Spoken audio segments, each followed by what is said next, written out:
Que la lumière des manes ancestrales fertiles et viriles vous bénisse. Que la lumière engendre toujours la lumière, éternellement la lumière. Je suis Elmancio Godson. Aujourd'hui, j'aimerais partager avec vous une vision. Et quand je parle ici de vision, il s'agit vraiment d'un message du monde spirituel adressé donc aux hommes. Il ne s'agit pas de vision lorsqu'on parle de formation en développement personnel ou de vision dans le sens banal du terme. Il s'agit ici d'un rêve spirituel, d'une vision spirituelle, d'un message des forces de la nature adressé à un pays, la Côte d'Ivoire. Je suis très heureux de partager cela avec vous, même si depuis un bon moment déjà, j'ai fait le choix personnel de ne pas m'impliquer dans, disons, la situation sociopolitique de la Côte d'Ivoire, tout comme il fut un temps, je fis la même chose pour le Bénin, où j'avais décidé de ne pas intervenir dans la situation sociopolitique. Il m'arrive de faire ça parce que, vous savez, le problème véritable de certains pays, de certaines nations, ce n'est vraiment pas les dirigeants en réalité, c'est le peuple, c'est la population qui constitue son propre problème. Et lorsque je constate qu'une population fait la sourde oreille à des messages de profondeur, je tire la conclusion qu'il faut à cette population une crise de la conscience, de quelque façon qu'elle survienne, afin, enfin, de l'amener à prendre conscience de son véritable destin. Il faut souvent faire confiance à la nature et lui laisser la prérogative de réveiller les gens brutalement si les gens ne veulent pas faire l'effort de se réveiller par eux-mêmes. C'est pour cette raison que, en ce qui concerne certains pays, des fois, je garde le silence et je me tais. Mais ce n'est pas la même voie que choisit la nature. Parce que la nature, quoi qu'il en coûte, fait toujours de son mieux pour tenir l'être humain informé lorsqu'il agit d'une façon qui interpelle les forces de la nature.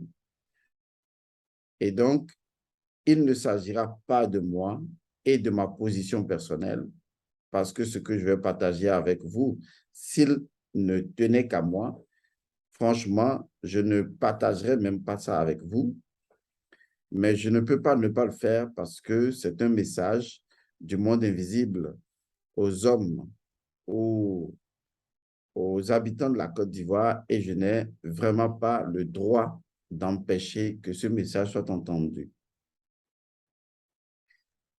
Il faut aussi que je précise une chose. Il fut un temps, toujours en ce qui concerne la Côte d'Ivoire, avant donc que le président Alassane Ouattara n'aille à son troisième mandat, j'avais fait une vidéo au cours de laquelle je précisais que le mandat spirituel du chef de l'État était terminé. Je savais pourquoi je l'avais fait parce que lorsque nous voulons intervenir sur une scène politique, nous faisons toujours des consultations spirituelles à un niveau profond. Nous cherchons les moyens scientifiques d'approcher cette consultation et ensuite de la partager avec les hommes. Mais lorsque j'avais fait cette vidéo, il y a quelques années, je crois, beaucoup de personnes s'étaient méprises donc sur le contenu de la vidéo parce qu'il y a une narration d'une consultation ou d'une vision spirituelle, il y a la compréhension et il y a l'interprétation. beaucoup de personnes se sont versées dans l'interprétation de ce que j'avais dit sur la Côte d'Ivoire il y a quelques années. Allez chercher la vidéo parmi les plus de 700 vidéos que j'ai déjà publiées. Les gens avaient dit, oui, il a annoncé que le président Alassane Ouattara allait échouer à son 3e mandat, ou du moins aux élections. Alors que la vidéo est encore là, bien présente, il n'était pas question de parler des élections. Parce que nous, spirituels, nous ne faisons pas de la politique, nous portons juste des messages. Et mon message en ce moment a été tout simplement de dire que le mandat spirituel, pour ceux qui comprennent que l'autorité d'un chef d'État n'est pas que physique, il est également spirituel, que son autorité spirituelle était terminée. Mais beaucoup de personnes ne m'avaient pas comprise, mais tant mieux. Et donc, pour cette fois-ci, j'ai décidé de ne pas vous donner ma compréhension de la consultation ou de la vision que j'ai eue. Parce que, comme je le dis, il y a la dimension de la compréhension d'une vision et il y a la dimension de l'interprétation de la vision. Moi, j'évite d'interpréter la vision. Je comprends la vision et j'exprime cette vision-là. Mais je ne vais pas faire ça aujourd'hui. Je vais tout simplement vous narrer la vision telle qu'elle est. Et libre à vous d'en comprendre la signification ou d'en interpréter le sens que vous voulez. Et vous verrez jusqu'à quel point il est souvent difficile, même si on a une idée générale d'une vision, il est difficile d'en pénétrer de façon compréhensive les éléments détails de cette vision. Celui qui n'a jamais essayé faire un travail ne peut pas critiquer celui qui le fait, surtout qu'il ne comprend vraiment pas comment ça se passe. Mais je vais vous mettre au travail et vous allez le faire vous-même. Ce que je vais vous narrer est une vision qui m'est apparue. Et je vais dire carrément une forme de message du monde spirituel adressé à la Côte d'Ivoire. Je vais vous narrer la vision, le message spirituel tel que je l'ai reçu. Je ne vais pas vous donner la compréhension de ce message. Je ne vais pas non plus verser dans la basse partie interprétative de ce message. Je vais vous la livrer telle qu'elle m'est apparue dans la nuit du 14 au 15 de ce mois et chacun comprendra à sa façon ou interprétera à sa façon. Je préfère cette méthode-là.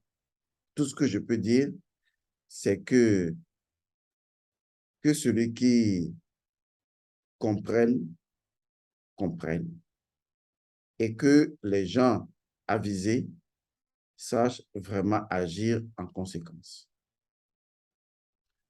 Je me rappelle qu'il fut un temps, il y a quelques années, j'étais en Côte d'Ivoire. À la présidence de la Côte d'Ivoire, c'était au temps du président Gbagbo. Je n'ai jamais rencontré le président Gbagbo physiquement, mais je l'ai vu lorsque j'étais à la présidence, je l'ai vu passer. Et en ce moment, nous avions un message à l'endroit du président Gbagbo à l'époque. Oui, j'ai traîné ma bosse un peu partout. Il y avait également un message adressé au président Essozimna Gnassingbé Faure du Togo à l'époque. Et je n'ai pas pu donner ce message au président Gbagbo en ce temps, parce que vous savez, ceux qui entourent les présidents sont en majorité des ignares. Et donc, souvent, quand vous leur parlez de certaines choses d'un certain level, d'un certain niveau, ils ne savent vraiment pas de quoi vous parlez. Ils deviennent des huluberlus qui ne comprennent rien à rien. Et donc, les gens n'avaient pas compris le message qu'on portait à l'époque. Message certifié en ce temps-là même par le professeur Moustapha Diabaté, qui est donc le maître chef-d'œuvre de l'indicamétrie, qui avait découvert quelque chose sur le président Gbagbo à l'époque, ce que nous avions vu également dans un message spirituel et qu'on devait en fait donner au président. Mais ça n'a pas été le cas. Nous avions fait la même chose avec le président Yahi Bouni à qui nous avions donné des messages. Lui, bon, vous le connaissez, un président assez bizarre. Il a reçu le message, je n'en sais rien, puisque j'ai contacté sa femme. Hein. On a cette documentation-là, elle est avérée, sa femme ne peut pas le nier. Mais il n'a pas du tout pris au sérieux le message qu'on lui avait donné à l'époque.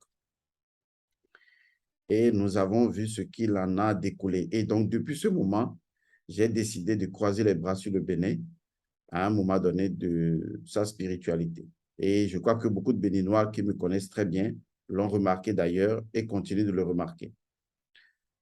Il faut dire que le seul président qui m'avait reçu il y a quelques années, premièrement, c'était le président Foy Sozimna Gnassingbé. Vous voyez, la personne qu'on peut soupçonner de ne pas écouter, ben, écoute bizarrement, contrairement aux autres qu'on pouvait même euh, s'attendre que ces gens pouvaient l'écouter. Et donc, le président Foy Sozimna Gnassingbé m'avait reçu et je lui avais porté un message vraiment d'une ampleur capitale. Je crois que les Togolais se rappellent encore de ce message, puisqu'à un moment donné, je l'ai divulgué publiquement et j'en avais assumé intégralement la responsabilité jusqu'à ce jour et les gens ont compris finalement ce que j'avais dit. Tant mieux. Mais une chose est sûre, lorsque vous faites certaines déclarations, les gens pensent que vous avez été payé, qu'on vous a soudoyé, qu'on vous a fait ceci, qu'on vous a fait cela. C'est mal me connaître. Et je défie quelque président ou qui que ce soit de dire à un moment donné de mon existence qu'on m'a donné de l'argent pour faire ci, pour faire ça. Et je laisse aux ignares et aux imbéciles idiots la liberté de croire dans leur intellect biaisé ce qu'ils veulent. C'est leur point de vue et je m'en gagne complètement. Donc, pour revenir à ce que je suis en train de dire et qui n'engage que moi, chacun en tirera la leçon qu'il voudra. Je porte ce message à la Côte d'Ivoire. Ce n'est pas mon message. Et comme je l'ai dit, je m'étais déjà lavé les mains sur la Côte d'Ivoire, non pas à cause de ses dirigeants, mais surtout à cause de la population de la Côte d'Ivoire. Je ne voudrais même vraiment pas en parler parce que les Ivoiriens sont devenus complètement autre chose et ils ne le constatent même pas. Je ferai peut-être une capsule là-dessus et peut-être les quelques Ivoiriens qui restent encore des individus à l'esprit présent et pourraient peut-être aider les autres à l'esprit dormant à se réveiller, non pas seulement dans la perspective de reconduire une vision nouvelle politique des choses, mais surtout la perspective de devenir plus conscient et plus responsable en tant qu'identité peuple et de retrouver des valeurs intrinsèques que ce peuple a perdues et de réveiller la dimension culturelle qu'il convient à tout peuple de vouloir vivre, vraiment vivre, pas survivre. Je ne vais pas continuer parce que je risque de parler et ce n'est pas ce que je voudrais faire. Comme je l'ai dit, s'il n'en tenait qu'à moi, s'il ne tenait qu'à moi, je me suis déjà lavé les mains sur la Côte d'Ivoire et sur beaucoup d'autres pays. La preuve, il y a beaucoup d'Ivoiriens qui m'ont contacté pour que je fasse des cérémonies d'accompagnement des morts, des milliers de morts qu'il y a eu en Côte d'Ivoire. Je ne l'ai pas fait. Je leur ai toujours dit d'attendre, attendez-moi, parce que je n'ai pas encore reçu le déclic de mon âme pour le faire. Et je sais pourquoi je ne l'ai pas encore fait. Parce que je voudrais que les morts de la Côte d'Ivoire puissent obtenir leur équilibre souhaité avant que certaines choses ne se produisent. Appelez ça la vengeance des morts, ce sera votre problème. À un moment donné, le langage du spirituel devient très dur, mais que cela soit compris ou pas, ce n'est pas ce qui nous importe parce que nous sommes ce que nous sommes et nous disons la vérité par rapport à ce que nous savons être. Revenons maintenant à ce message spirituel qui est adressé à la Côte d'Ivoire. Alors, de quoi il s'agit et qui m'est apparu, qui m'est arrivé dans la nuit du 14 au 15 septembre 2022. Il faut préciser les choses. Comme d'habitude, je m'étais couché sur le dos, bien positionné, pour pouvoir faire une sortie hors du corps. Et d'habitude, dans la sortie hors du corps que j'aime faire de façon consciente, je recherche d'abord mon corps astral pour pouvoir le dissocier de mon corps physique. Donc, je bouge les doigts astraux, je bouge les pieds astraux, la tête astrale, et je commence à détacher ce corps-là du corps physique. afin de le faire planer au-dessus de mon corps physique. Et donc, hier, enfin, du 14 au 15, j'étais dans cette disposition et lorsque le sommeil m'a emporté, parce que ma journée n'a pas été assez facile. Le sommeil m'a emporté, néanmoins, je me suis retrouvé en dehors de mon corps et je me suis retrouvé projeté dans un espace carrément ivoirien. Souvent, ces genres de visions m'arrivent, c'est-à-dire que je ne suis pas intéressé à un individu ou à un peuple ou à un groupe social et le monde invisible décide de m'envoyer un message. Quand ces genres de messages arrivent, je les prends vraiment au sérieux et depuis que ces genres de messages me sont toujours arrivés concernant des personnes précises ou des situations, eh bien, ces messages se sont avérés toujours à 1000% vrais. Parce que justement, je ne m'y attendais pas, je n'y ai pas pensé. J'étais dans une autre configuration et le message est apparu. Et donc, je me suis vu hors de mon corps, projeté à la vitesse de la lumière, disons ça comme cela, dans un environnement carrément, purement, disons, ivoirien. J'ai vu un bal. C'est un grand bal. Un bal comme on pouvait l'imaginer, mais c'était un bal très faste. Il y avait de grandes personnalités. La majorité, je ne les connaissais pas. Donc, il y avait une foule immense. La foule était en liesse. La foule était joyeuse, heureuse. Mais j'ai bien noté qu'il s'agissait vraiment d'un bal. Et je me suis retrouvé dans cet environnement et je me suis demandé, mais qu'est-ce que je fais là, dans cet environnement? Je n'avais vraiment pas ma place. Je me suis rendu compte que j'étais plus observateur du milieu et je regardais à gauche, à droite pour essayer de trouver un visage amical, quelqu'un que je connais. Parce que lorsque vous vous retrouvez quelque part, ben, vous devez d'abord chercher qui vous a invité, pourquoi vous êtes là, ou un visage ami qui vous dise quand même, ben, tu sais, voici le bal, etc. Mais il n'y avait personne que je connaisse. J'ai continué à fouiller dans la foule avec mon regard et mes yeux s'étaient posés immédiatement sur une personnalité que je ne connais pas, vraiment, que je n'ai pas rencontré physiquement, mais que je connais sur les médias. Il s'agit de monsieur le président Gbagbo, l'ex-président donc de la Côte d'Ivoire. J'ai vu qu'il était à une table avec sa nouvelle épouse ou femme. Je ne maîtrise pas trop la situation à ce niveau. Et donc, avec sa nouvelle épouse femme, autour d'une table ronde. Et les deux étaient là avec des personnes qui étaient justement à leur table. Et il y avait plusieurs tables rondes comme ça, tout autour, dans un endroit très aéré. Il y avait une foule incroyable. Et donc, en un instant, j'entends la voix du maître de cérémonie. Et le maître de cérémonie annonce l'ouverture du bal. Il dit quelque chose du genre, nous allons ouvrir le bal et nous invitons son Excellence, le président Laurent Gbagbo, à ouvrir le bal avec sa femme. Et donc, naturellement, pour ouvrir un bal, il faut que cela se passe ainsi. J'ai trouvé cela normal. Mais jusque-là, le maître de cérémonie ne m'intéressait pas parce que je continuais à me poser la question, mais pourquoi est-ce que je suis là? Qu'est-ce que j'ai à faire dans ce milieu? Et au même moment, ben, le président Gbagbo se lève avec sa femme pour aller sur la piste de danse et les deux ont commencé à danser, à ouvrir le bal. C'était une danse sobre, simple, cool, naturelle. Les deux étaient très en harmonie au cours de la danse. Mais les deux étaient seuls sur la piste, comme si le maître de cérémonie attendait que les deux ouvrent le bal avant de lancer le bal ouvert aux autres personnes. Et donc, les deux ont fini de danser seuls et se sont retournés à leur table avec les applaudissements de la foule et tout le monde.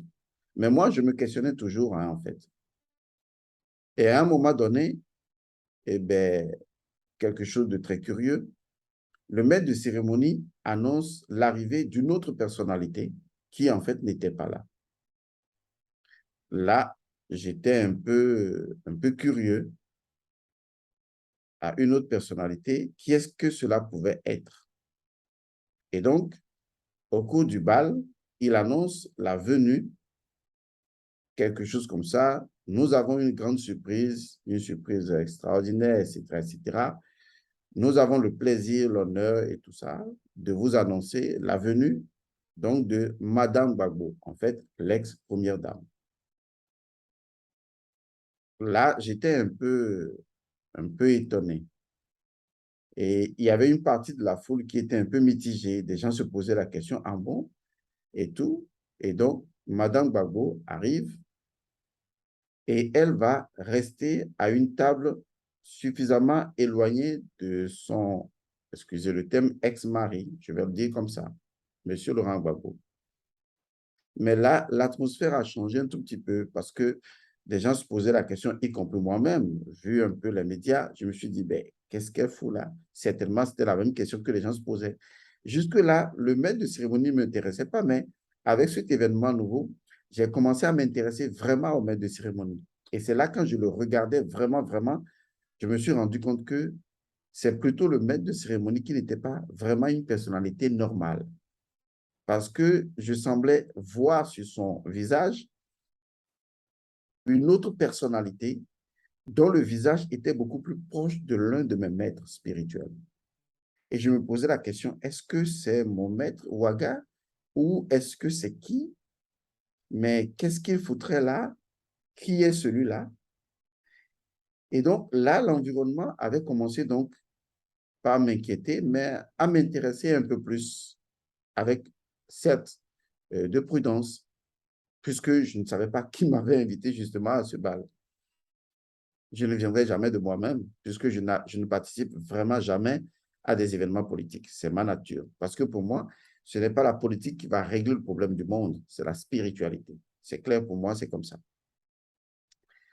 Et donc, le maître de cérémonie, je ne sais pas si sous les se faute vraiment des gens, il annonce l'ouverture, enfin, il annonce une deuxième ouverture de bal. Je ne sais pas si de façon normale, il y a une première, une deuxième, une troisième ouverture d'un bal, surtout que la personnalité principale, à savoir Laurent Gbagbo et sa nouvelle femme, avaient déjà ouvert le bal. Sa déclaration, sa troisième déclaration, donc après l'annonce de l'arrivée de Madame Gbagbo, l'ex-première dame,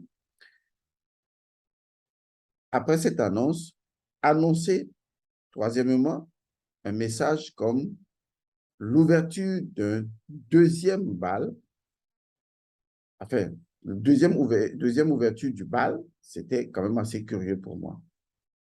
Et le voilà, ce maître de cérémonie bizarre qui annonce, qui invite M. Gbagbo et Madame Gbagbo, l'ex-première dame, à venir ouvrir une seconde fois le bal.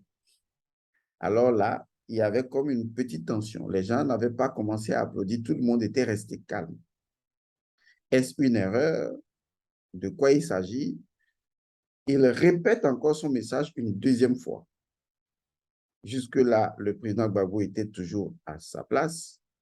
Madame Gbagbo était également à sa place. Et il insiste, il annonce encore une troisième fois cette deuxième ouverture de bal.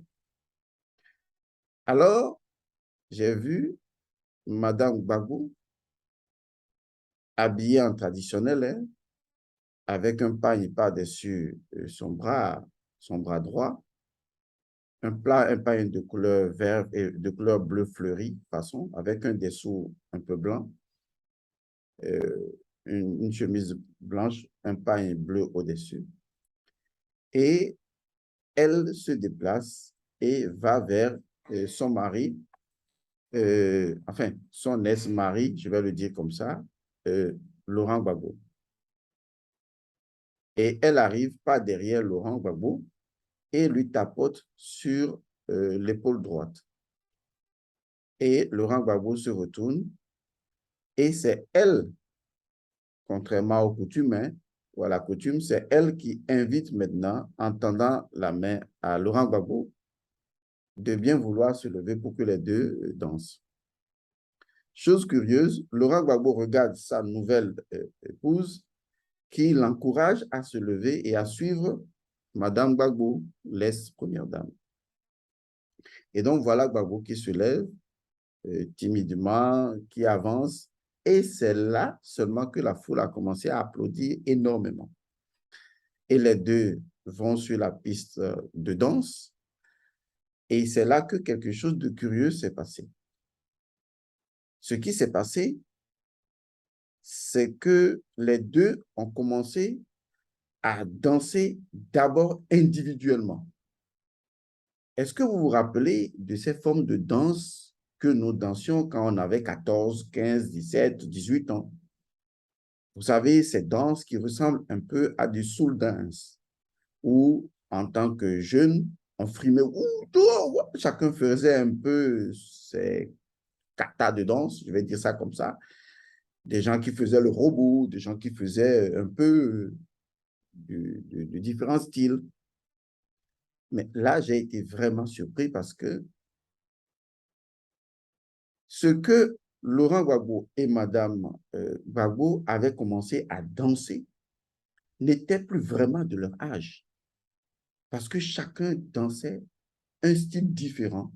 J'ai même vu, comment on appelle, M. Gbagbo faire de Michael Jackson, vous savez, avec sa patte qui traîne. Il a fait cela. Et Madame Gbagbo qui faisait des styles extraordinaires.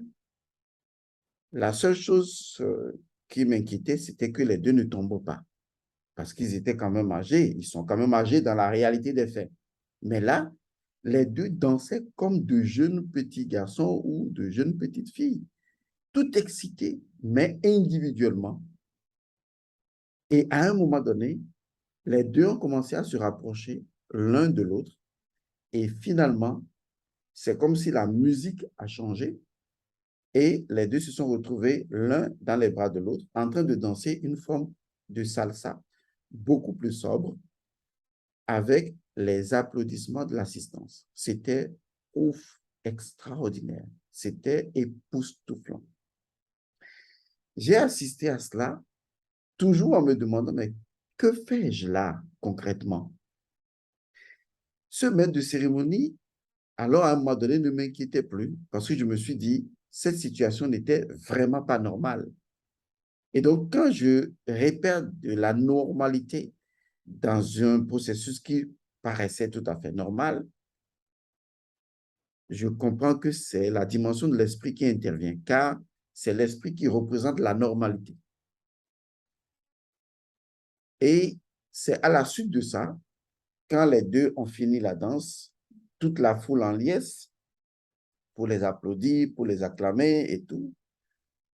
Et j'étais revenu à moi. Je vais le dire comme ça pour ceux qui peuvent comprendre.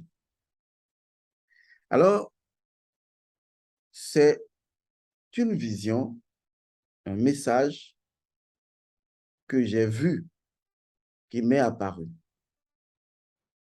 Des gens peuvent avoir une idée générale de ce qui est en cours, mais ce serait plus sage que chacun comprenne le contenu de ce que ce message veut dire. Parce que je peux vous garantir une chose, c'est un message du monde spirituel à la Côte d'Ivoire.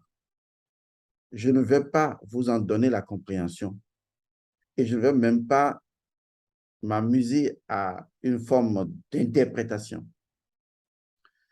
Je vais laisser à chacun le soin de méditer à cela. Ce qui est de mon ressort, c'est-à-dire transmettre ce message qui n'était pas le mien, c'est la raison pour laquelle il m'est apparu.